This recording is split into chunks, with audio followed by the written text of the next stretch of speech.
वालेकुम students, welcome to easy maths. आज हम एक्सरसाइज 1.2 के क्वेश्चन नंबर 2 का पार्ट नंबर 9 डिस्कस करने जा रहे हैं।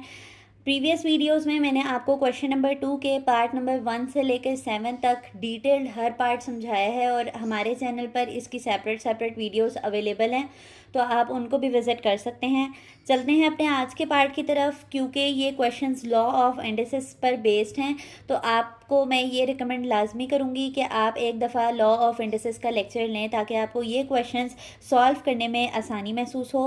तो चलते हैं अपने आज के पार्ट की तरफ। आज के पार्ट में हमें कहा गया है कि 5n+3 - 6 डॉट का मतलब यहाँ पर है मल्टीप्लिकेशन। ठीक है, मैंने आपको बताया था कि बड़े लेवल पर आपने ये चीज़ पढ़नी है कि जो डॉट है वो आपके पास स्केलर मल्टीप्लिकेशन को शो करता है और जो क्रॉस है वो वेक्टर मल्टीप्लिकेशन को सॉल्व करता है। ठीक है, ये हायर लेवल के ऊपर बताया जाता है आपको। लेकिन अभी क्योंकि हम मैथ्स पढ़ रहे हैं तो हमें ये पता होना चाहिए कि क्रॉस का मतलब तो हमें बचपन से पता है कि वो मल्टीप्लिकेशन ही है। तो डॉट पे बच्चे जो है वो थोड़ा सा कन्फ्यूज़ हो जाते हैं कि ये पॉइंट है, तो ये पॉइंट नहीं है, ये भी मल्टीप्लिकेशन का एक ऑपरेटर है। ठीक है, तो यहाँ पर 6 मल्टीप्लाई हो रहा है 5n+1 से, डिवाइड हो रहा है n 9 multiply by 5n -4 multiply by 5n। तो अब आप देखें कि अगर आपने हमारी ये जिस ऐसी वैल्यूज़ जिनमें पावर में जो है वो n या x आ जाए, तो उसमें हमारी कोशिश होती है कि ऊपर नीचे हम नंबर की जो पावर है n वाली उसको हम सेम बना लें ताकि वो कैंसिल आउट हो जाए। तो सेम बनाने के लिए अब आपने देखें यहाँ पे हमने सवाल को चलाना किस तरह है। आप नीचे देखें 5n है, यहाँ पे भी 5n है, तो नीचे से तो आराम से क्या चीज़ कॉमन निकल आएगी 5n।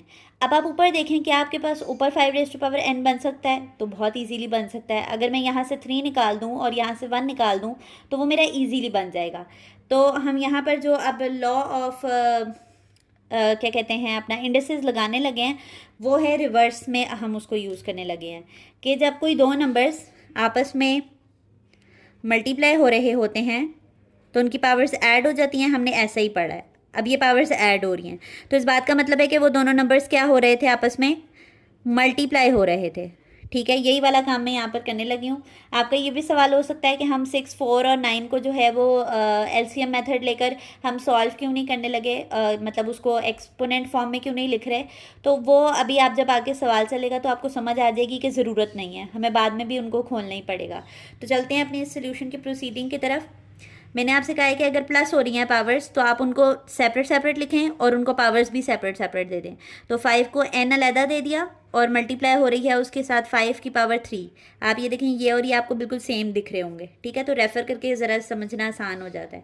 ये पावर्स प्लस हो रही थी तो हमने इनको सेपरेट दे दिया।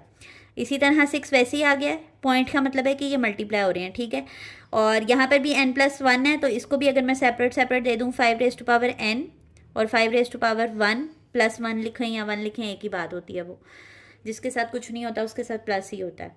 यहाँ पर आपके पास मल्टीप्लाई हो रहे, ये देखें यहाँ से कॉमन निकल रहा है, लेकिन अभी हम कॉमन नहीं निकालते क्योंकि एक स्टेप में हमेशा मैथ्स में आपने यही करना है कि एक ही चीज़ को सॉल्व करें, सब चीज़ों को एक साथ ना चला दें। ठीक हो गया।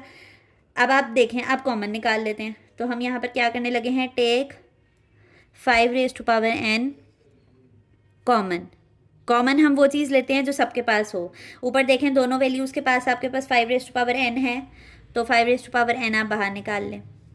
इन दोनों में से 5n इधर आ गया तो यहाँ पर क्या बचा, 5/3 माइनस वैसे ही 6 वैसे ही, और पॉइंट 5/1 का आंसर 5 ही आता है। इसमें से 5n निकाल चुके हैं आप। ठीक हो गया। देख रहे हैं आप, यहाँ इन दोनों में से हमने 5n निकाला तो ये बच गया, और इसके सेंटर में से ये निकल गया तो ऑब्वियसली ये दोनों वैल्यूज़ ही बचेंगी। ठीक हो गया।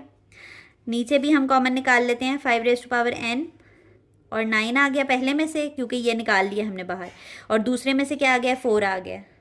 आप देख रहे हैं कि 9 - 4 अब होगा तो आंसर आ जाएगा। तो अगर मैं इसको एक्सपोनेंट में ले जाती तो मुझे इसे अगेन ओपन ही करना पड़ता, तो मैं नहीं लेके गई उस चीज़ के लिए। ठीक है, इन दोनों को आपस में कैंसिल कर दें। 5/3 क्या होता है कि 5 3 दफ़ा मल्टीप्लाई हो रहा है, तो 5 को जब 3 दफ़ा मल्टीप्लाई करेंगे तो हमारे पास आंसर आता है 125। आप कैलकुलेट भी करके देख सकते हैं। तो यहाँ पर 125 आ गया, 6 5 30 हो गया। 9 - 4 को चलें आप वैसे ही लिख लें। अब 125 में से आपके पास क्या है, 30 गए तो क्या आएगा आंसर हमारे पास, 125 में से 30 माइनस किए तो आंसर हमारे पास क्या आया है 95। और 9 में से 4 गए तो आपके पास आंसर क्या आ जाएगा 5। अब 5 और 95 जो है वो कैंसिल हो रहे हैं क्योंकि एक ही टेबल पे डिवाइड हो सकते हैं ये। तो हमारे पास आंसर फाइनल क्या आ गया है 19 आ गया है। तो हमारे पास जो इसका सिंप्लीफाइड आंसर आया है वो आपके पास क्या आया है 19 आया है। तो ये बहुत इजी सा क्वेश्चन था, छोटा सा, as a short question board में पूछा जा सकता है। आज अल्हम्दुलिल्लाह हमारा जो क्वेश्चन नंबर 2 है उसके ऑल 9 पार्ट्स हमने सॉल्व कर लिए हैं। मेरे चैनल पर हर पार्ट से रिलेटेड सेपरेट वीडियो है। डिटेल्ड वीडियोस बनाने का मकसद होता है कि आपको सवाल को समझने में आसानी हो और आपकी कोई क्यूरी बाकी ना रहे। इसके अलावा फिर भी अगर आपका कोई क्वेश्चन होता है तो आप वो कमेंट सेक्शन में आप हमसे पूछ सकते हैं। जो हमारे चैनल पर नए हैं वो उनसे भी दरख्वास्त है कि अगर उन्हें हमारा वे ऑफ टीचिंग अच्छा लगता है या आसान लगता है तो आप हमारी वीडियोस को लाइक कर दिया करें और चैनल को सब्सक्राइब कर दें ताकि हमें ऐसी वीडियोस बनाने की मोटिवेशन मिलती रहे। अल्लाह हाफ़िज़।